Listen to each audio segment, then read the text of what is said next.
आज हम बनाने वाले हैं एक खूबसूरत सा गांव अभी मजा आएगा ना भिड़ो। जिसमें हम बनाएंगे एक प्यारा सा घर, रसीले आमों का पेड़, देसी चूल्हा तवा और चलता हुआ जादुई ट्यूबवेल। तो सबसे पहले हमने ली है पीले कलर की मिट्टी। इसको गोल करके चारों ओर से काट लेंगे और ईंट की शेप देंगे। लोग कहते हैं घर ईंट पत्थरों से बनता है, पर गांव का घर तो जज्बातों से बनता है।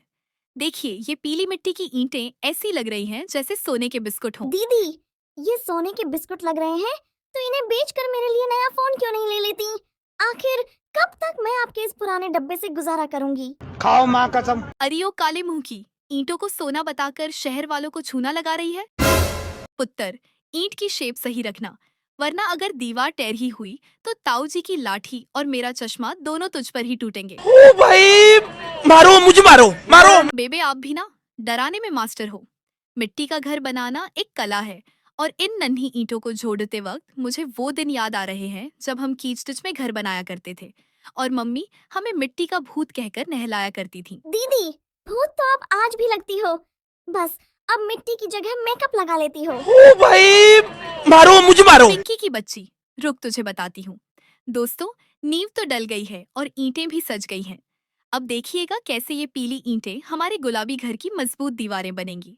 और हाँ, ईंटों के बीच में सीमेंट नहीं, मेरा बचपन वाला प्यार भरा घर की ईंटें तो तैयार हैं, पर अब मैं बना रही हूँ घर के नीचे का तला। देखिए कितना प्यारा लग रहा है ना। अब हम बनाएंगे ब्राउन मिट्टी से अपने गांव की सबसे ऊंची शान, हमारा आम का पेड़।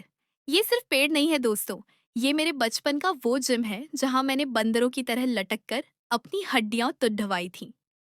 डार्क और लाइट ब्राउन मिट्टी को मिलाकर मैं इसे एकदम असली लकड़ी जैसा लुक दे रही। और दीदी, वो आम वाली चोरी का राज भी खोल देना, ताकि सबको पता चले कि आप कितनी बड़ी रसोई इंजीनियर हो। पिछली बार तो आप आम के लालच में ऐसे लटकी थी कि मम्मी को सिर ही लगाकर उतारना पड़ रहा था। पिंकी, तू तो बस पोल खोलने के लिए पैदा हुई है, पर सच में दोस्तों, इस पेड़ पर चढ़ने का अपना ही मजा था। याद है बेबे, कैसे हम मम्मी की चप्पल के डर के बावजूद टहनियों से झूला करते थे। अगर आज भी मौका मिले तो शायद मैं वहीं लटकी हुई मिलूं। अरे ओ लाडो, पेड़ तो तू ऊंचा बना रही है, पर याद रखना, इस पर तूने अपनी तरह टेढ़ी मेढ़ी रोटियां नहीं, बल्कि मीठे मीठे रसीले आम लगाने हैं। ज़रा मजबूती से बनाना, वरना अगर ये पेड़ गिरा तो ताऊ जी की लाठी और मेरा चश्मा दोनों तुझे ही ढूंढेंगे। ओ भाई, मारो मुझे। बेटे, आप बेफिक्र रहो, ये इंजीनियर दीदी का मजबूत पेड़ है। देखिए दोस्तों, मैंने इसकी टहनियां कितनी फैला दी हैं। अब बस इंतजार है इस पर हरे पत्तों और उन रसीले पीले आमों के सजने का, जिन्हें देखकर पिंकी के मुंह में अभी से पानी आ रहा होगा। अब हम नीली मिट्टी को गोल करके चकोर कर लेंगे, क्योंकि अब हम बना रहे हैं अपने गांव की लाइफलाइन, हमारा जादुई ट्यूबवेल। ये कोई मामूली नल नहीं है दोस्तों, ये वो जगह है जहाँ गर्मियों की दोपहर में हम जलपरी बन जाते थे। दीदी, ट्यूबवेल तो आप बना रही हो, पर अपनी वो रसोई इंजीनियरिंग यहाँ मत लगाना। याद है ना, पिछली बार आपने पानी चलाने के चक्कर में ताऊ जी की पूरी धोती भिगो दी थी। दीदी, बैलगाड़ी का ढांचा तो आपने खरीदा कर लिया, पर क्या इसकी छत आपकी रसोई इंजीनियरिंग की तरह कमजोर तो नहीं होगी? पिछली बार तो जब हम मेले जा रहे थे, तो आपने मुझे चक्के के पास बिठा दिया था और खुद मजे से बीच में सोई हुई थी। गांव का घर हो और आंगन में मिट्टी का चूल्हा न हो, ऐसा तो हो ही नहीं सकता।